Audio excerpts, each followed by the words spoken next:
उमेदवारी दाखल केलेली आहे, मात्र तुम्हाला लोकांनी का निवडून द्यावं की तुम्ही उमेदवारी दाखल केली? काय म्हणजे काय कोणतं तुम्ही मुद्दे घेऊन तुम्ही लोकांसमोर जात आहे?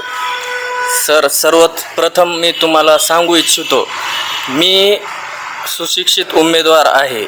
माझं शिक्षण MA DED झालेलं आहे. MA इंग्लिश आणि DED पूर्ण कंप्लीट झालेलं आहे. सध्या मला नोकरी नाही, मी सध्या बेरोजगार आहे आणि नोकरी पण नाही. अशाच बेरोजगारांचे प्रश्न सोडवण्यासाठी मला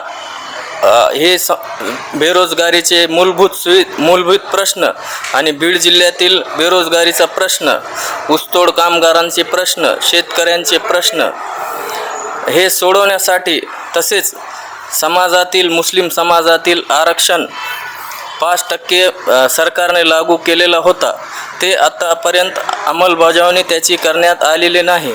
तसेच केंद्र शासनाने सच्चर कमिटीची